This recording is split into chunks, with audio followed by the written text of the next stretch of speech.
नमस्कार दोस्तों। दरअसल नेटवर्क एरर हो गई और वैसे आज की बात नहीं है। मैं जब भी लाइव आता हूँ हर बार नेटवर्क एरर ही होता है, क्योंकि संस्थान का नेट भी शायद मुझे हैंडल नहीं कर पा रहा है। तो उस वजह से नेटवर्क एरर आज नहीं, अपन जब भी लाइव आए हैं हर बार ही नेटवर्क एरर आया और बहुत तगड़ी तरीके से आया है। तो इस वजह से लाइव आना भी मेरा आजकल मन भी उठ गया। तो आज मेरा जो लाइव का मेन उद्देश्य था, वो मेन उद्देश्य ये था कि हम एक ऐसे तिराहे पे खड़े हैं, तिराहे क्या चौराहे पे खड़े हैं कि एक तरफ आपकी रीट वापस घोषित कर दी और एक आपके वीडियो का मेंस ये भी चल रहा है, सेकंड ग्रेड का भी चल रहा है, फर्स्ट ग्रेड का भी चल रहा है। और ऐसी स्थिति में एक विद्यार्थी कन्फ्यूज़न में आना स्वाभाविक है। पिछले लंबे समय से वो प्रिपरेशन कर रहा है, रीट के स्कोर जो पिछली गई उसको लेकर भी वो फिक्स संशय में है कि सिलेक्शन होगा कि नहीं होगा। तो ऐसी स्थिति में आखिर किया क्या जाए?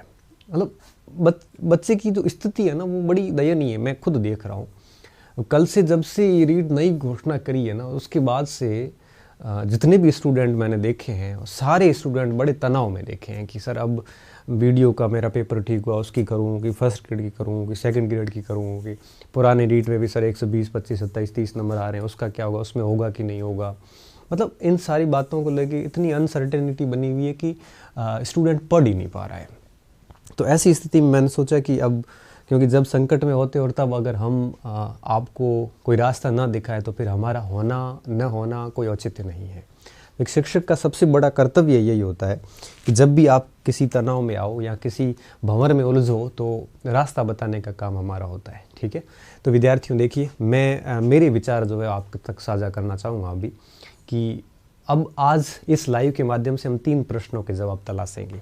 सबसे पहला प्रश्न की जो भर्तियां हैं, इन संभावित भर्तियों की प्रोसेस समझेंगे, कि संभावित भर्तियों के बारे में समझेंगे। ठीक है, इन चारों के बारे में मैं बात करूंगा आज। उसके बाद में मैं बात करने वाला हूं कि आपको क्या करना चाहिए। ठीक है, आपको क्या करना चाहिए, ये आपका डिसीजन क्या होना चाहिए। ये सबसे बड़ा प्रश्न आज यही है विद्यार्थियों के मन में कि सर आप बता दो, वो हम कर लेंगे। तो मैं सबसे पहली बात करता हूँ वीडियो के ऊपर।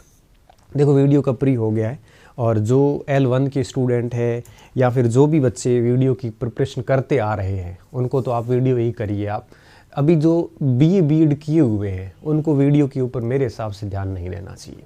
जिसकी भी BA BEd STC कुछ किया हुआ है, शिक्षक भर्ती के लिए पात्र है, उनको वीडियो पर ध्यान नहीं देना चाहिए। उनको इन तीनों में से ध्यान देना चाहिए। इन तीनों में किस पे देना चाहिए वो भी मैं आपको बताऊँगा। बाकी वीडियो में आपके जो पर्सनली स्पेशली वीडियो की कर रहा है उसको वीडियो पे ध्यान देना चाहिए। जो टीचिंग वैकेंसीज़ के स्टूडेंट हैं उनको वीडियो पे ध्यान देने की बजाय टीचिंग वैकेंसीज़ पे ध्यान देना चाहिए, क्योंकि 2022 में आपको ये सारी वैकेंसीज़ देखने को मिलेगी। ठीक है, तो वीडियो का तो मैटर बड़ा क्लियर है। इसके ऊपर मैं आगे कभी 1-2 दिन में, जैसे ही मेंस का सिलेबस जारी होगा तो उसके बाद मैं अलग वीडियो बना के बता दूंगा कि कैसे पढ़ना है, क्या पढ़ना है। और मेरा ये मानना है कि जिसके भी 45 से ऊपर नंबर है वीडियो में, उन सभी को अपनी तैयारी जारी रखनी चाहिए।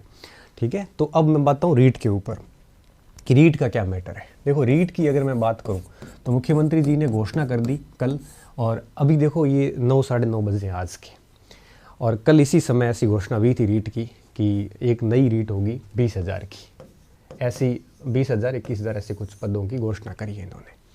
अब हम सब आगे टेंशन में। तो अब मैं यहाँ पे एक मेरा प्योर मत दे रहा हूँ। मेरी स्ट्रॉन्ग इनसाइड फीलिंग ये आ रही है कि ये जो रीट है इसके संबंध में मैं कुछ ऐसी बातें करने वाला हूँ जो शायद पास समाधान नहीं है, किसी के पास समाधान नहीं है। तुम मेरे पे भड़ास निकालो, किसी और पे निकालो, सरकार पे निकालो, लेकिन हकीकत यह है कि हम कभी एक है ही नहीं। हमारा मत कभी एक हो ही नहीं सकता। और जिस दिन हमारा मत एक हो जाएगा, जिस दिन हम वास्तव में पहचाने लग जाएंगे कि मेरे लिए सही क्या गलत क्या है, उस दिन आपके साथ अनजस्टिस हो ही नहीं सकता। वरना आपको बेवकूफ बनाया जाएगा और 100% बनाया जाएगा।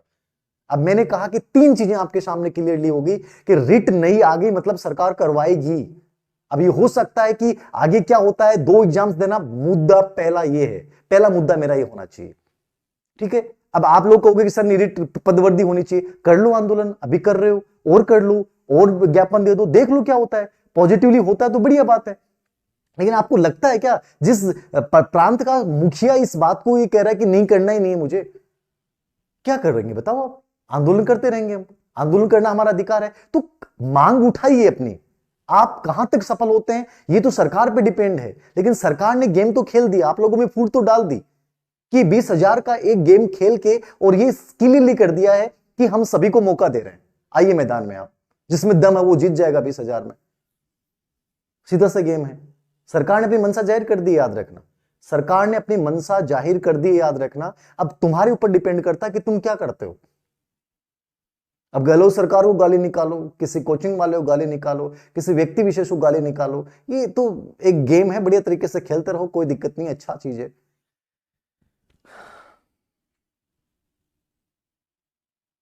सर समझदार हैं, ज्ञान मत दो, बहुत बढ़िया बात है, समझदार हो तो ज्ञान क्यों ले रहे हो? दिखाओ ना समझदारी। दुकानें कहां से खुलेंगी दी? मई में 14-15 मई को एग्जाम है रीट का, तो कहां से दुकानें खोलेंगे बताओ? दुकान वालों को क्या फायदा होगा मुझे बताओ? ये तो कॉमन सेंस की बात है। क्या 4 महीने के लिए कोई कोचिंग करेगा क्या? 4 महीने के लिए कोई कोचिंग जाएगा क्या?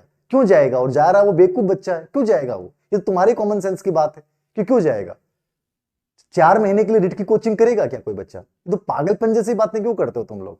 तुम्हारे सामने तो दुविधा, सबसे बड़े प्रश्न तुम्हारे सामने ये है कि तुम्हारे सामने सेकंड ग्रेड और फर्स्ट ग्रेड के बीच में एक नई आफत आ गई है कि सेकंड ग्रेड में कर रहा था, फर्स्ट ग्रेड में कर रहा था, उससे पहले इन्होंने रीट का एक नया गेम फेंक दिया। इस गेम से मैं कैसे निकलूं? ये मुद्दा, चुनौती ये है। तुम लोग कोचिंग वालों पे आरोप लगा दोगे, उस पे आरोप लगा दोगे, उसकी ये कह दोगे, उसके कह दोगे, इनका परिणाम क्या निकलने वाला, आउटपुट क्या निकलने वाला? सबसे बड़ी बात ये, वो ऐसा है, वो ऐसा है, जिंदगी भर तुम लोग इधर उधर में ही लगा दोगे जिंदगी भर। कौन कैसा है, क्या मैं कैसा हूं, सबसे बड़ी बात ये, वो ऐसा है, वो ऐसा करेगा, वो ऐसा करेगा, चलते रहो। जादूगर जादू खेल गए आराम से, तुम मस्त आराम से आलोचनाएं करते रहो।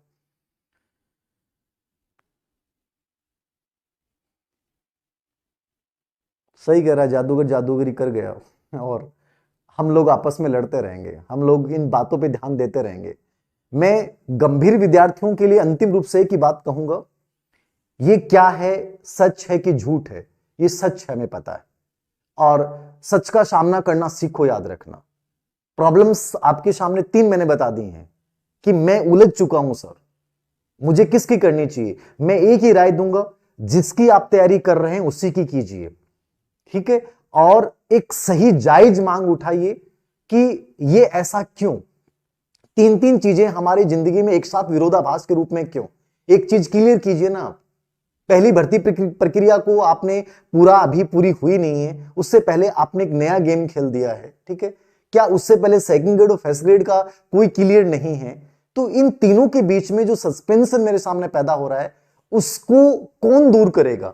उसको या तो सरकार इस चीज का क्लियर दे कि साहब एक तो करवाओ ना, एक पहले आप एक चीज तो करवा दो ना, चाहे सेकंड ग्रेड करवाओ, फर्स्ट ग्रेड कराओ, रीट करवा रहे हो आप, ठीक है?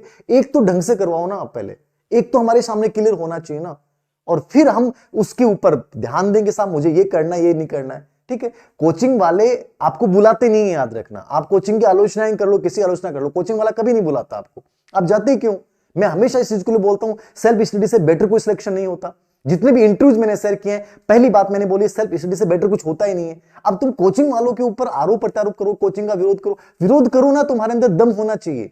कोचिंग जाते क्यों तुम लोग? घर बैठ के पढ़ो ना, सेल्फ स्टडी करो ना, उससे बड़ा दम तो तुम्हारे अंदर है, तो करके दिखाओ ना आप। आपको जाने की जरूरत क्या है? फिर हम फालतू की आलोचना क्यों करते हैं? वो ऐसा करता है, वो ऐसा करता है, हम मौका ही क्यों देते हैं? आपके पास ताकत है, किताबें हैं, पढ़ो ना, आप लोग पढ़िए ना। उनसे बेटर तो कुछ चीज ही नहीं होती ना जिंदगी में। आईएएस बनने के लिए भी सेल्फ स्टडी से बेटर कुछ नहीं हो सकता। लेकिन हम लोग जिंदगी भर तेरा मेरा, तू ऐसा वो वैसा, इन चीजों में अपनी जिंदगी का बेहतरीन समय निकालते रहेंगे, और ये सरकारें आएंगी जाएंगी, ये आपके साथ गेम खेलेंगी, और इस गेम की उलझन में आप उलझते फिरना, ठीक है? उसने ऐसा कर दिया, उसने वैसा कर दिया। अब आधे बच्चे कहेंगे नई भर्ती बहुत बढ़िया है, कुछ कहेंगे नई भर्ती पुरानी है, ये कर दिया, हमारे साथ धोखा कर दिया सर। तो ये चीजें उलझते रहो, हमारी जिंदगी में यही चीज होना है, याद रखना। जो इतने कॉन्फ्लिक्ट में खुद रहता है, जो खुद अपना डिसीजन नहीं ले सकता है, जो हर अपनी हार को कोचिंग वाले के ठीकरे डाल देता है, किसी दूसरे के ठीकरे डाल देता है, सरकार के ठीकरे डाल देता है, ऐसे लोगों का भला कभी हो ही नहीं सकता। वो लोग जिंदगी भर गुलामी करने लायक हैं, याद रखना इस चीज को, ठीक है? जब हमारा डिसीजन हम नहीं ले सकते, जब हम अपने विवेक का इस्तेमाल हम नहीं कर सकते, जब मैंने हर जगह कहा है कि सेल्फ से बेटर कुछ नहीं है, और जिन्होंने सेल्फ किया उन्होंने बेटर किया, याद रखना, रेट में भी। और मैं भी फिर कह रहा हूं, जो सेल्फ करता है वो बेटर करता है, लेकिन विवेक तो चाहिए ना आप में, एक गाइडेंस तो, सही गाइडेंस तो चाहिए ना आप में। वो चीज तुम लोग समझ नहीं सकते।